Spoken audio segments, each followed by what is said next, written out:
So, so we were talking about said even in my house, there's so much nature and animals coming in and out. My dogs are like, in and out. And actually, as we were interrupted, I just went and let my dog in, who was like pounding at the door. And I'm the same way. You have to vacuum pretty much every day, but that's, I think, part with having nature around you, you know. And it's actually, well, you live kind of in a suburb now, right?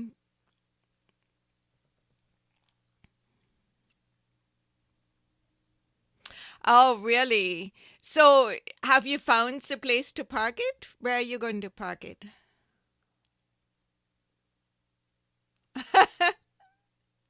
Okay, okay. That's fine. But are you going to be able to live in it, or are you going to use it as a model like you originally planned? Both. Okay. Sounds good. Sounds good.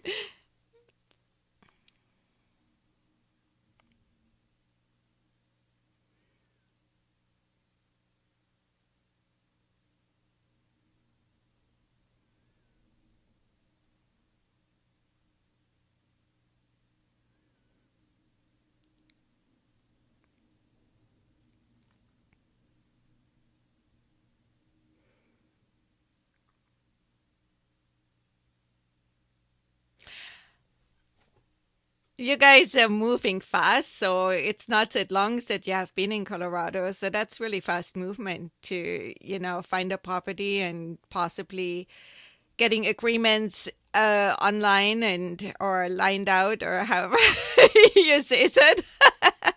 That's pretty cool. So yeah, so this is like you already said, parking can be definitely a problem when you're living in a tiny home because even so it's considered like what when you have it on wheels, it's considered movable. But in most cities, you're not allowed to sleep in your vehicle on the street or just parked somewhere, right? Even so, in San Diego, there are changes right now because we have so many homeless, and there are a lot of people which live in their car. Talk about really tiny living, right? And I guess a car is better than nothing, but they are considering now to have certain parking lots dedicated for overnight sleeping, so that you can feel safe and you don't have to worry about being, woken up and so forth. Yeah. And I mean, I kind of understand a little bit that ideas that you have that ordinance that you can't just sleep in your car, but really I don't. Because if you're traveling and you have a camper, the idea is that you can just stop and sleep when you're tired, you know? So that just seems very odd. Okay.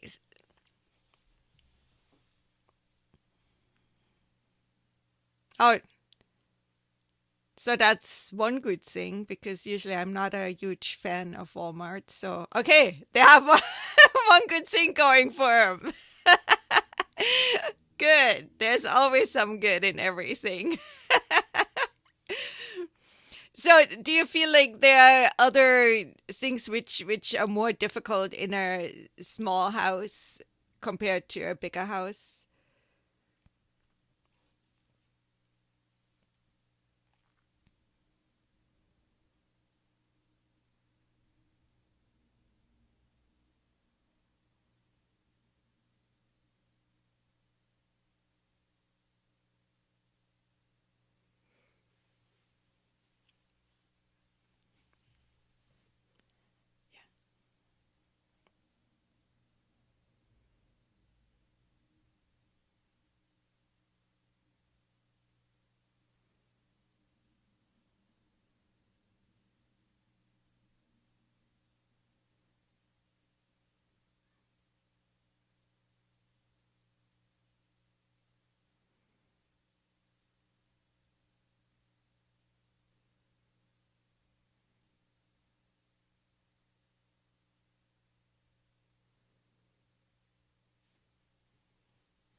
Right. Yeah. Yeah. That makes sense, especially in a cold climate, kids do want to move a lot. And so, yeah, even here with my grandchildren, we plan on doing stuff. You don't want to, have them at home, but like at my house, I can just open the door and they're out in the yard and can explore and all of that. So, and when you have temperatures which are pretty nice for the most part, it's definitely much easier. Yeah. So one of the things I was thinking about, like if you have a lot of hobbies, let's say people which do quilting or, things where you need a certain amount of material. Do you know people in tiny spaces, how would they deal with that?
Mm-hmm.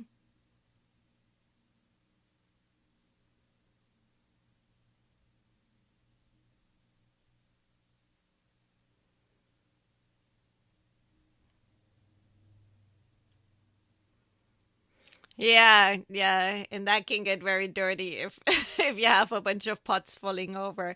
Yeah, that's a really good point. Said you still want to be considering the indoor air quality to, and plants are important for that.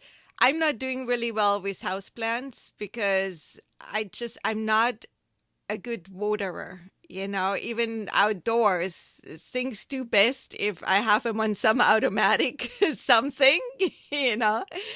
And and I think like in Germany we had tons of house plants, but you couldn't go outside. But here I can go outside every day. So it's and I have the windows open pretty much all day long. So I figure we are probably okay. It's as good outside as it is inside kind of a thing. Yeah. Yeah, that sounds all very interesting. Now, I don't really know how to ask intelligent questions because I haven't been in that situation. So, as somebody who has moved from, you had a fairly big house, right? Yeah, and then you moved to the small one. What do you feel were your biggest adjustment issues, if there were issues?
Right. So yeah.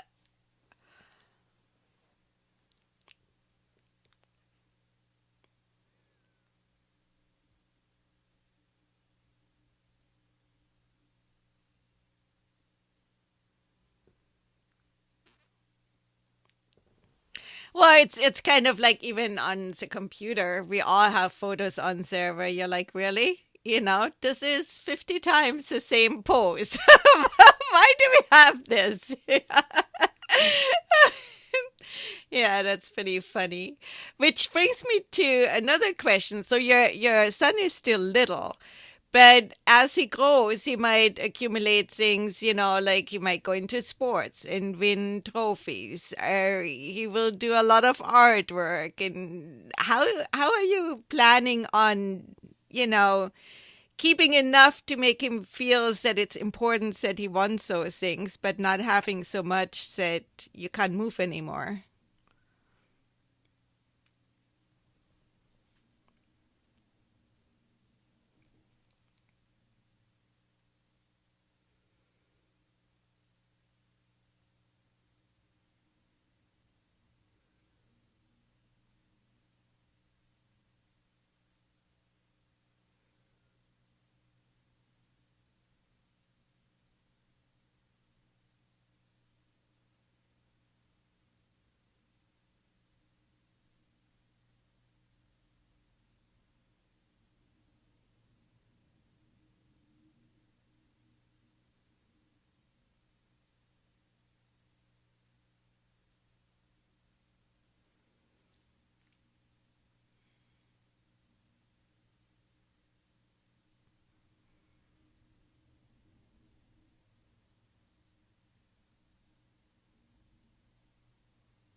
I really like that idea.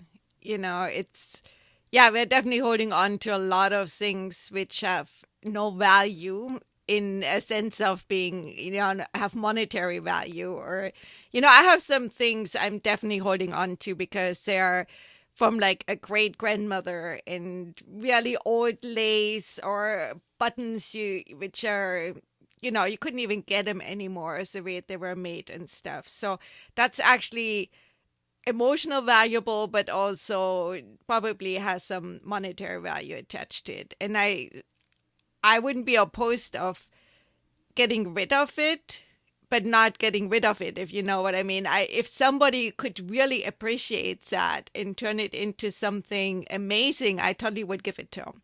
But if you just put it out there, the next person might just throw it in the trash. And, you know, I wouldn't want that to happen. So yeah, I definitely can see there are certain things where it's great to take a picture of and remember, you know, writing about it, I think is brilliant because we forget, you know, we forget the details and we forget so much.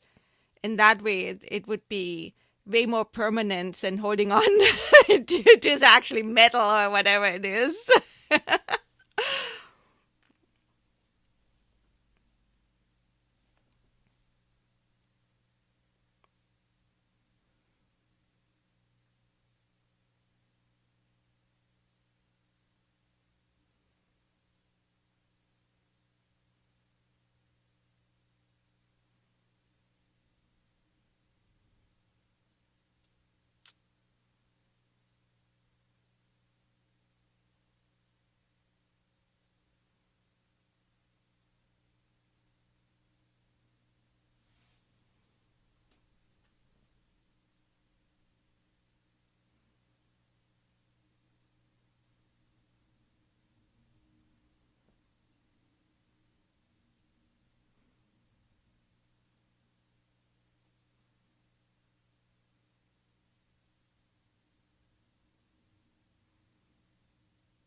Right, right. And that was nice for your nieces and nephews that they now have a part of the family history too. Yeah, my sister-in-law is a quilt artist and she has made a lot of quilts out of t-shirts and stuff for people or even men's shirts or ties, things which were memories and especially like the ties and that kind of stuff was a lot of time if the person had passed away and the person left behind just didn't want to get rid of everything. So that's a way to turn it into some useful, hold on to the memory, but not just have a closet full of unusables, basically. Yeah, for sure. Uh, Upcycling, yes, and we love that. All right. Any other things you would like to share where it might be, to be prepared for when you make that move? What could be, and you touched a little bit about, your people asking you about how you spend time with your husband, but what about spending time by yourself?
They're quote push more, as I have one too.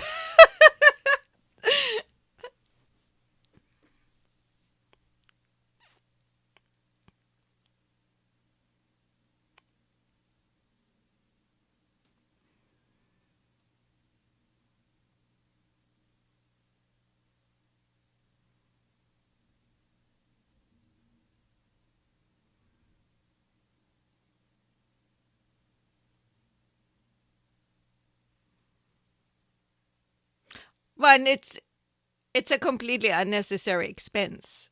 It's like 10 people buying the same items they use 1 hour a week. It doesn't make sense. It's like you can work it out so you can take turns.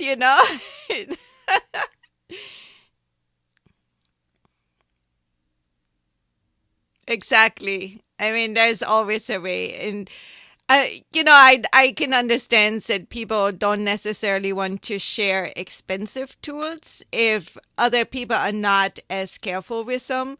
But if it's a shared investment, then everybody gets to lose if you're not careful with it. And it's a different setup if you share it to begin with.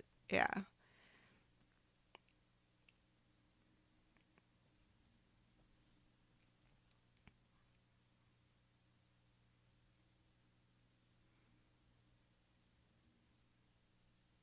Well, if you buy good quality ones, we have had we had like stuff break, and some of the cheaper for not forks, shovels. You can't replace the handle, So that's yeah, but that's a different podcast. What to look for.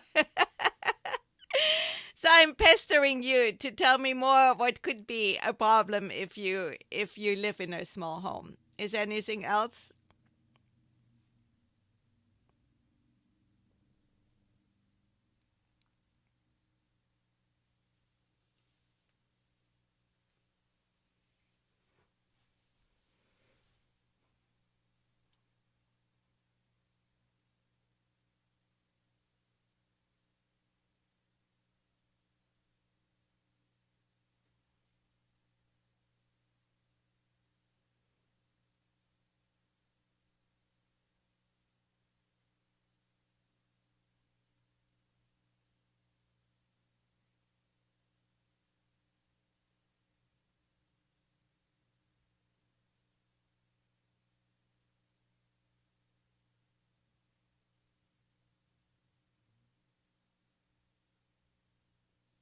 So much privacy.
Yeah, it goes in the sewer system, which if you have a functioning one, that's fine. But that's a whole other podcast, about options there are. And it's one of the pet peeves of my husband's that we live in San Diego, which is a city with tourists coming for the beaches, and we have so many sewer spills into the ocean. And then we have a little city which is basically, here also cities are grown into one big city. So it's a city of its own, but it's in San Diego County, and you drive along a street and one house is in San Diego and the next house is in Santee, this other city. And they have a way where they have also lakes which are treating the sewage. And it's, I forgot the word for it now, but it's like a very natural system where plants and microbes and everything takes care of the sewage. And people come from all over the world to look at it and to implement it in their own countries, in their own places. But right next door, San Diego can't do it. We have it's so political and so crazy. But yeah, it makes no sense. But there are so many things which make no sense. So, and that's, well, it does. It's sad. And it's also, if there's a will, if more and more people know about that and say, hey, we want this, then it can happen. But if everybody, a lot of the infrastructure projects are put in front of voters. And if voters are asked, are you willing to spend, $3 more every month on your bill so we can do that? and people don't know why that would be a good idea, they're going to say no, you know? It's like, yeah. And seeing, I mean, you can educate, we are assuming if we educate somebody that it actually comes across as, oh, this makes sense, but not everybody feels that way, so.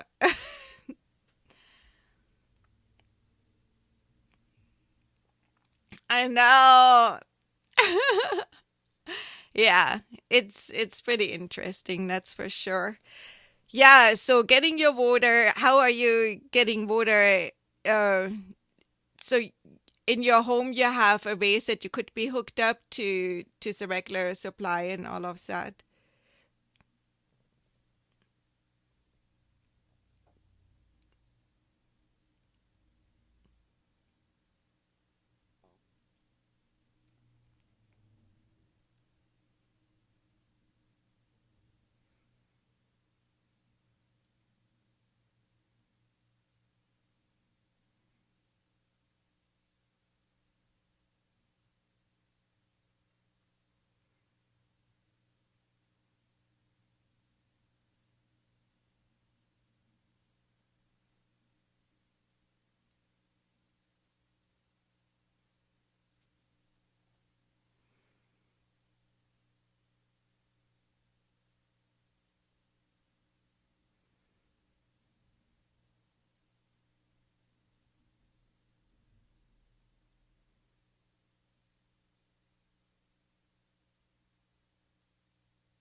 Well, I do said still, we're in an old house, so that can still happen. Now, I'm really surprised that you didn't get it done quite right, because you were even on the TV show and all of that, and you had professionals working. So it's still a good idea to know exactly what needs to be done, which is true for construction in your house too. You always kind of need to double check everything.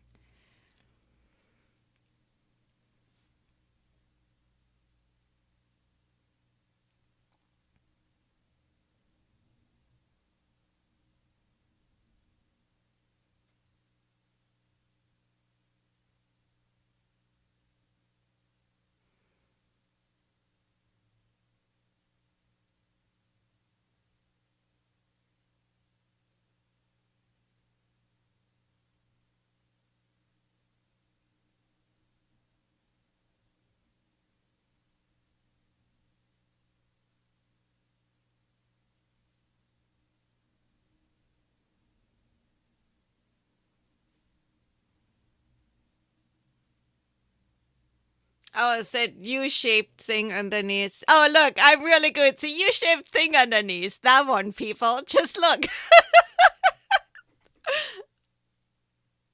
Oh, wow.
Yeah, yeah, for sure. And that's actually a really good point. That's something to know before you design your house. Because if it's designed that you could just open that space somehow and easily access your tank, that would be so much better, right?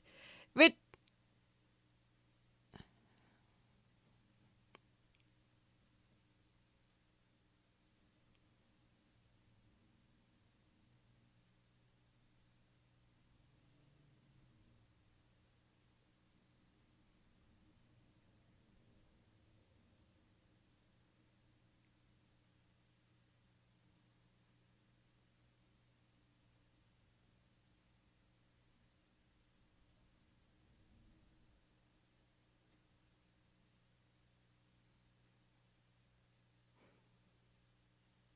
yeah, yeah. So it's probably kind of like a coffee maker you have to clean ever so often when you just put whatever in vinegar solution and let it sit around for a while and then hope it descales it and because like here it's really hard water, so you get calcium buildups and stuff like that.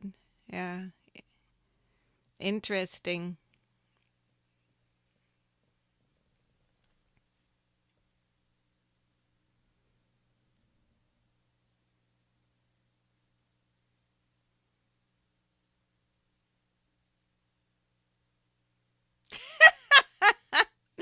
Yeah.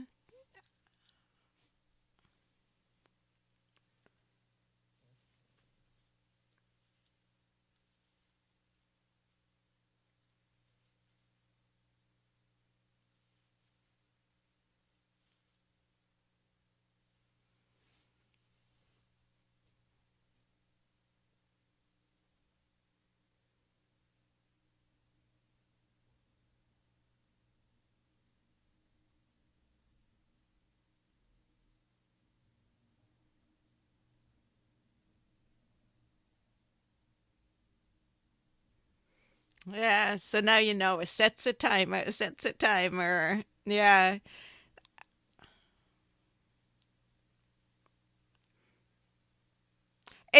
It's so easy. I turn on water all the time in the garden, and then if I don't set the timer, I get involved in something else, and then I feel awful because water is so precious here. But yeah, our brain can only hold that much. We're doing too much, that's for sure. Cool.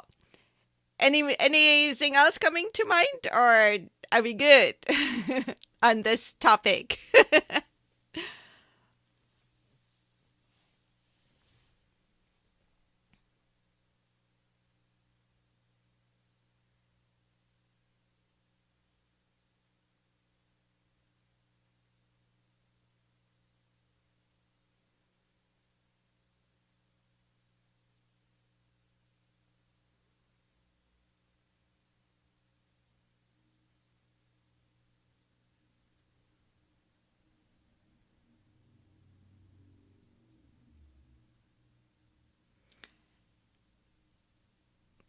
So I think it's so funny because when you say Colorado, I'm like, yeah, that's a really cold climate. And you're like, oh, it's so warm here.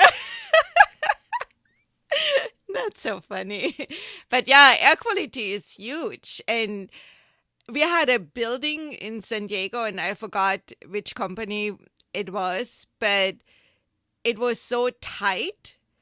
People got sick, so sick that they had to carry them out on stretchers because there was like building materials have toxicity coming off.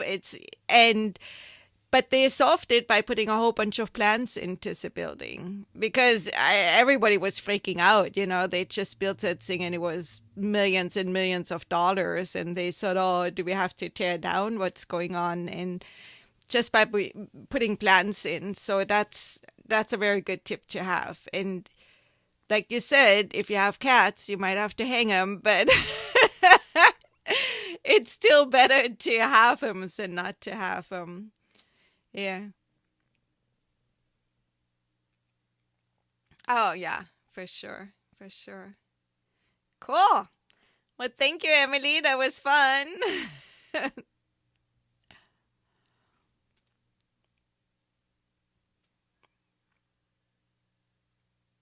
For sure. And I think so much, I find it with a lot of permaculture podcast I'm listening to, and I have listened to a lot of them.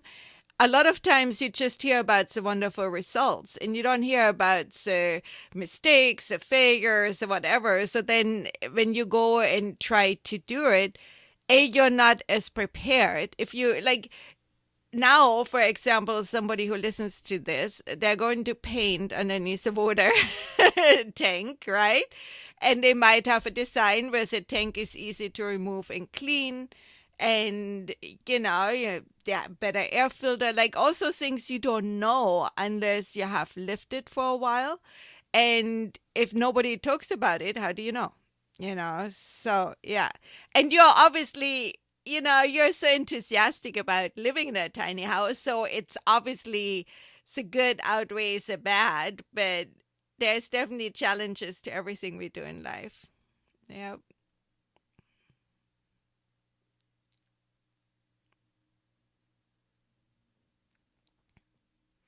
Yeah.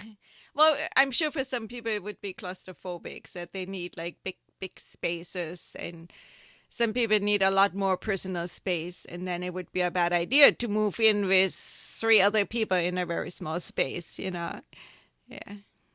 So, and just for those of you who are watching this on YouTube, which I'm mostly not in the picture, I just noticed. I have my microphone off to the side. But anyways, Emily is not in her camper right now or in her tiny house. She's at her friend's house. So just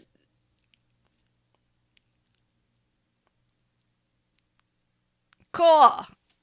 Yeah, I'm looking forward to that. Very cool. Thank you so much.